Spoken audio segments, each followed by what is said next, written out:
എല്ലാവർക്കും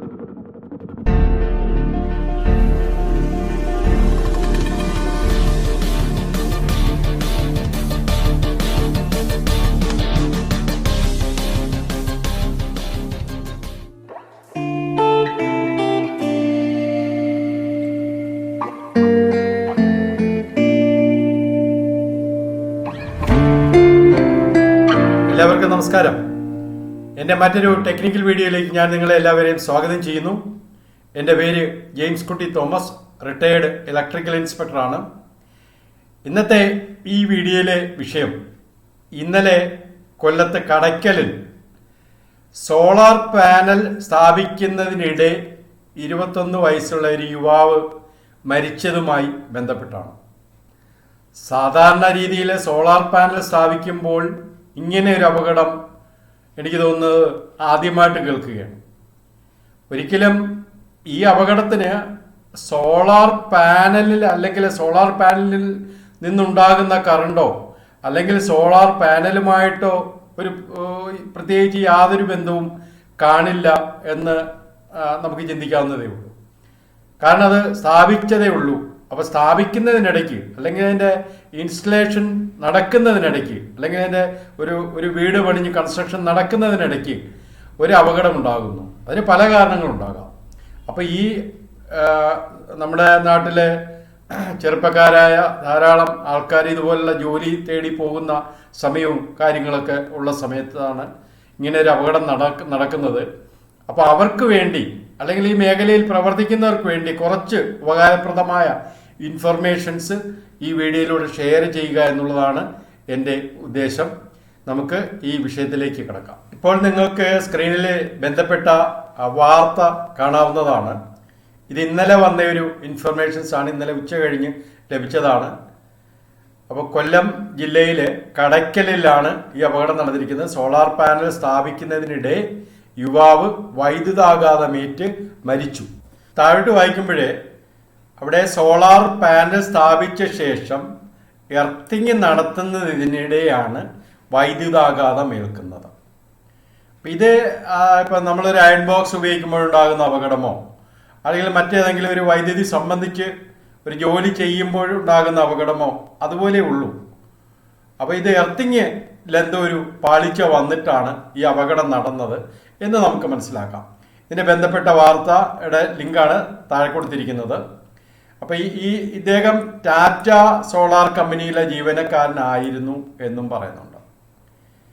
അപ്പം ഇതിലെ ഈ അപകടം അല്ലെങ്കിൽ ശരിക്കും ഒരു വൈദ്യുതി സംബന്ധിച്ചുള്ള ഒരു പ്രതിഷ്ഠാപനത്തിൻ്റെ വർക്ക് നടക്കുമ്പോൾ ബന്ധപ്പെട്ട ആ വർക്ക് എടുത്ത ആൾക്കാരുടെ ഒരു സൂപ്പർവൈസർ അവിടെ ഉണ്ടായിരിക്കണമെന്നുണ്ട്. ഇവിടെ അങ്ങനെ ഒരാൾ ഉണ്ടായിരുന്നോ നമുക്ക് വ്യക്തമല്ല.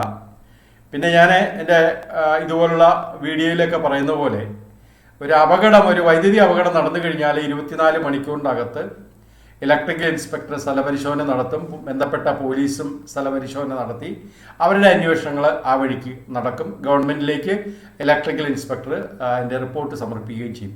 അപ്പോൾ അവരുടെ അന്വേഷണങ്ങൾ ആ രീതിയിൽ തന്നെ പൊയ്ക്കോട്ടെ.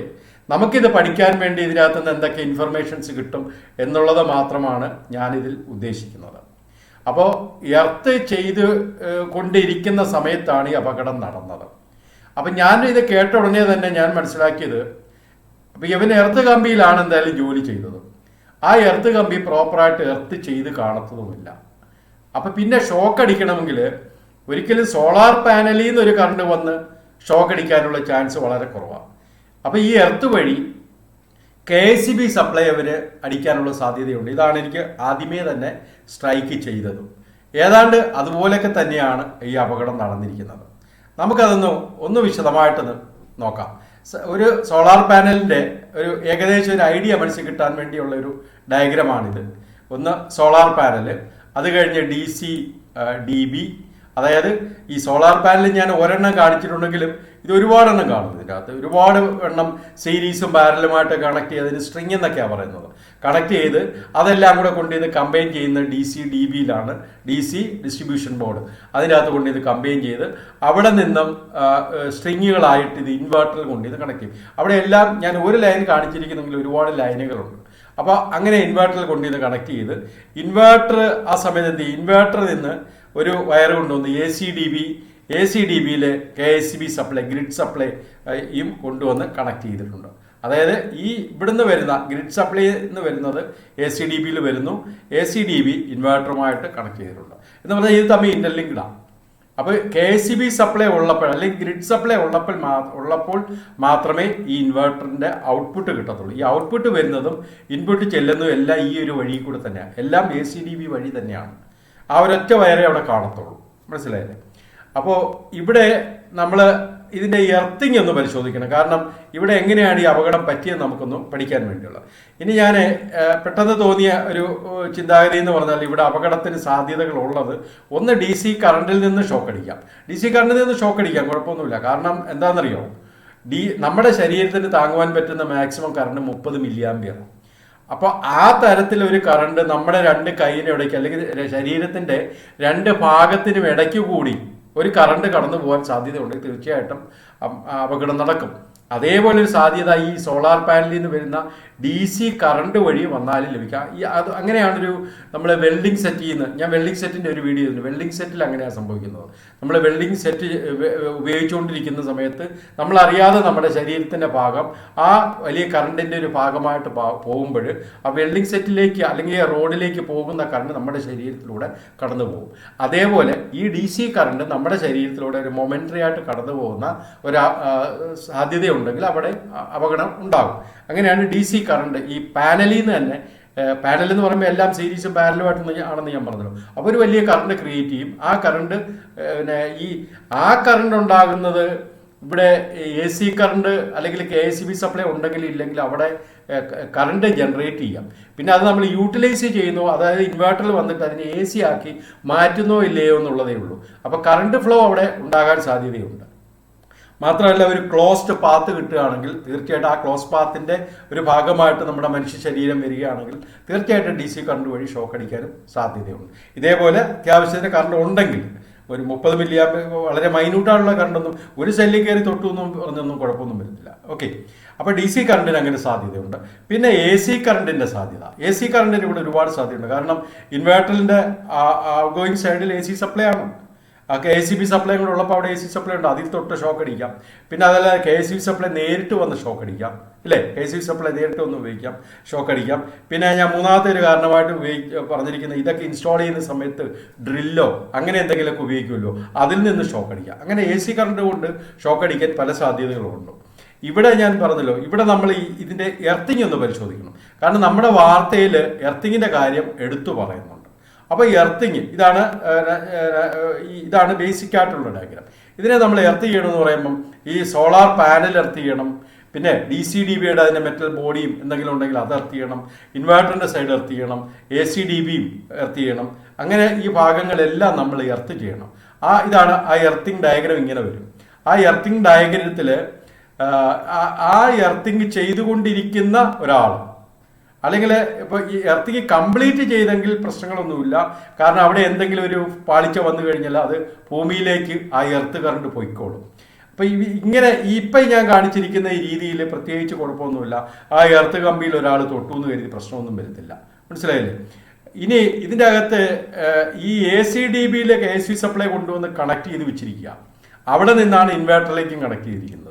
ആ AC-DBയിൽ കുറച്ച് ഫ്യൂസോ അല്ലെങ്കിൽ SPD-യോ കുറച്ച് എർത്തിങ് അറേഞ്ച്മെൻ്റ് ഒക്കെ ഉണ്ടായിരിക്കുമ്പോൾ അവിടുത്തെ വയറിംഗ് ഒക്കെ പ്രോപ്പറായിരിക്കണം. കാരണം എനിക്ക് ഈ അപകടത്തിൻ്റെ ഏകദേശം ഒരു ഐഡിയ എൻ്റെ മനസ്സിൽ കിട്ടിയിട്ടുണ്ട്. പക്ഷേ ഞാനത് ഒരു വീഡിയോയിലൂടെ അങ്ങനെ പറയുന്നത് ശരിയല്ല. അപ്പം ഞാൻ ജനറലൈസ് ചെയ്ത് ഞാൻ പറയുന്നതേ ഉള്ളൂ. ഇവിടെ ഈ സപ്ലൈ കൊണ്ടുവന്ന് കണക്ട് ചെയ്ത രീതിയൊക്കെ പ്രോപ്പറായിരിക്കണം. കാരണം അവിടെ ഈ ഫേസ് കൊണ്ടുവന്നിട്ട് എർത്തുമായിട്ടോ ഒന്ന് കണക്ട് ചെയ്യുന്ന അല്ലെങ്കിൽ എർത്തിലൂടെ ഈ ഫേസിൻ്റെ സപ്ലൈ വരാൻ സാധ്യതയൊന്നും ഉണ്ടാകരുത്. കാരണം എർത്ത് ചെയ്തുകൊണ്ടിരിക്കുകയാണ് അവർ. അല്ലേ? ആ എർത്ത് ചെയ്തുകൊണ്ടിരിക്കുന്ന സമയത്ത് ഈ എർത്തിലേക്ക് KSB സപ്ലൈ വന്നു കയറി കഴിഞ്ഞാൽ പ്രശ്നം വരും. ഇവിടെ ഇൻവേർട്ടർ ഒന്ന് ഓണാകുന്ന സ്ഥിതിയിലേക്ക് എത്തിയിട്ടില്ല. അവന് AC സപ്ലൈ സപ്പോസ് ഈ DC സൈഡിൽ അതിൻ്റെ ഒരു ഐസൊലേറ്ററും കാര്യങ്ങളൊക്കെ ഉണ്ട്, AC സൈഡിലും ഉണ്ട്. അതൊക്കെ സാധാരണ ഓഫ് ചെയ്ത് വെച്ചിട്ടാണ് ഈ വർക്കുകൾ ചെയ്യുന്നത്. അപ്പോൾ ഇവിടെ AC സൈഡിൽ ഒരു ഐസൊലേറ്ററും അല്ലെങ്കിൽ അതിൻ്റെ ഫ്യൂസും ഈ കാര്യങ്ങളെല്ലാം പ്ലഗ് ചെയ്ത് വെച്ചിരിക്കുന്നു എന്ന് കരുതുക. അവിടെ എർത്ത് കംപ്ലീറ്റ് ചെയ്തില്ല, എർത്ത് കണക്ട് ചെയ്തുകൊണ്ടിരിക്കുക. അവൻ അവിടെ വർക്ക് ചെയ്തുകൊണ്ടിരിക്കുക. ആ വർക്ക് ചെയ്തുകൊണ്ടിരിക്കുന്ന സമയത്ത് ഞാൻ പറഞ്ഞല്ലോ ACDBയിലെ ഫേസും എർത്തും തമ്മിൽ ആക്സിഡന്റലി വല്ല ബന്ധം അല്ലെങ്കിൽ വയറിങ്ങിൽ എന്തെങ്കിലും ഒരു മിസ്റ്റേക്ക് വന്നിട്ടുണ്ടെങ്കിൽ തീർച്ചയായിട്ടും അവിടെ ഒരു അപകടത്തിന് സാധ്യതയുണ്ട്. ഇവിടെ ഞാനൊരു റെഡ് കളറിൽ കാണിച്ചിട്ടുണ്ട്. അവിടെ ഈ ACDBന്ന് KSBന്ന് വരുന്ന സപ്ലൈ നേരിട്ട് എർത്തുമായിട്ടൊരു ബന്ധം അവിടെ വന്നാൽ ഒരു അപകടത്തിന് സാധ്യതയുണ്ട്. പക്ഷേ അത് എർത്തിങ് കംപ്ലീറ്റ് ചെയ്തെങ്കിൽ വലിയ പ്രോബ്ലം ഇല്ല. ഇവിടെ രണ്ട് പാത്ത് ഞാൻ കാണിച്ചു. ഒന്ന് മനുഷ്യന്റെ ശരീരത്തിലൂടെ ഒരു പാത്ത് കാണിച്ചിട്ടുണ്ട്, നേരിട്ട് ഒരു പാത്ത് കാണിച്ചിട്ടുണ്ട്. ഇങ്ങനെ ഒരു അപകടം അതായത് ACDBയിൽ നിന്നൊരു ലീക്കോ അല്ലെങ്കിൽ ഒരു ബൈ മിസ്റ്റേക്കിൽ ഒരു കണക്ഷൻ വന്നിട്ടുണ്ടെങ്കിൽ അത് വലിയ പ്രോബ്ലം വരില്ല. കാരണം എർത്തിങ് കംപ്ലീറ്റ് ആയി, അത് ഭൂമിയിലേക്ക് അങ്ങ് പോയി അതിന്റെ സിസ്റ്റം ELCBയോ ആ വീട്ടിൽ ELCB എന്തെങ്കിലും ഉണ്ടെങ്കിൽ അത് ട്രിപ്പ് ആയിക്കോളും. മനസ്സിലായില്ലേ? അപ്പോൾ പക്ഷെ അങ്ങനെ വരാതെ എർത്തിങ് കംപ്ലീറ്റ് ചെയ്യാതെ, ഇപ്പം നിങ്ങളുടെ ഡയഗ്രത്തിൽ നോക്കി, എർത്തിങ് കംപ്ലീറ്റ് ചെയ്യാതെ അവൻ ചെയ്തുകൊണ്ടിരിക്കുന്ന സമയത്ത് ഈ ACDBയിലെ ഒരു ഫോൾട്ടി അറേഞ്ച്മെന്റിലൂടെ ഈ എർത്തിലേക്ക് സപ്ലൈ വന്നാൽ തീർച്ചയായിട്ടും അവൻ ഷോക്ക് അടിക്കും. ആ റെഡ് ലൈനിൽ ഞാൻ കാണിച്ചിരിക്കുന്നു നോക്കുക.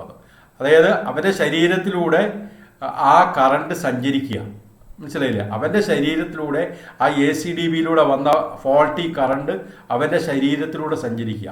അപ്പോൾ അങ്ങനെ വരാതിരിക്കണമെങ്കിൽ എന്ത് ചെയ്യണം? ഒന്ന് ആ ACDBയിലെ വയറിങ് പ്രോപ്പറായിരിക്കണം.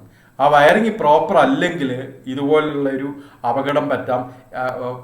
ആകുന്നത് ഈ വയറിങ് അല്ലെങ്കിൽ എർത്തിങ് ഇതെല്ലാം കംപ്ലീറ്റ് ചെയ്യുന്നത് വരെ ഈ സപ്ലൈ ഒന്നും ഇവിടെ വരാതെ നോക്കണം. ചിലപ്പോൾ എന്തെങ്കിലും ഒരു ടെസ്റ്റിംഗ് പർപ്പസിനോ അങ്ങനെ എന്തെങ്കിലും ഓണാക്കിയതായിരിക്കാം. അപ്പോൾ എനിവേ AC സൈഡിൽ ഐസൊലേറ്ററൊക്കെ ഓണായിരിക്കാം. ആ ACDBക്ക് അകത്ത് കുറച്ച് ഫോൾട്ടി അറേഞ്ച്മെന്റ്സ് ഉണ്ടായിരിക്കാം. അവൻ എർത്തിങ് കംപ്ലീറ്റ് ചെയ്തതുമില്ല. എർത്തിങ് കംപ്ലീറ്റ് ചെയ്യാത്ത ഒരു സ്റ്റേജിലേക്ക് വന്ന് അപകടം അവിടെ ഉണ്ടാവുകയും ചെയ്യുന്നു. അപ്പോൾ വളരെ വലിയൊരു വീഴ്ചയാണ് അവിടെ ഉണ്ടായിരിക്കുന്നത്. കാരണം ഒരിക്കലും സോളാർ പാനൽ സ്ഥാപിക്കുമ്പോൾ ഇങ്ങനെ ഒരു അപകടം സാധാരണ ഉണ്ടാകാറില്ല. അപ്പോൾ ഉണ്ടായതിന് എന്തോ ഒരു വീഴ്ച അതിൻ്റെ അകത്തുണ്ട്. അത് ബന്ധപ്പെട്ട ഇലക്ട്രിക്കൽ ഇൻസ്പെക്ടർ അന്വേഷിക്കട്ടെ. കാരണം പോസ്റ്റ്മോർട്ടം റിപ്പോർട്ട് കിട്ടുമ്പോഴത് കറണ്ട് കൊണ്ട് ഷോക്ക് അടിച്ചത് അപകടം ഉണ്ടായതാണെന്നുള്ളൊരു തെളിവ് കിട്ടും.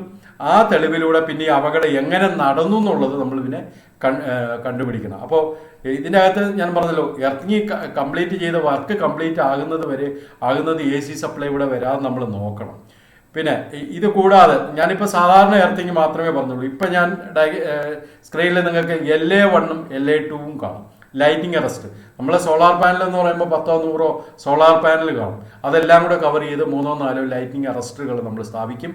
ആ ലൈറ്റിംഗ് അറസ്റ്ററുകൾ നമ്മളെല്ലാം ലിങ്ക് ചെയ്തിട്ട് എല്ലാം കൊണ്ടുവന്ന് ഭൂമിയിലേക്ക് കണക്ട് ചെയ്യും.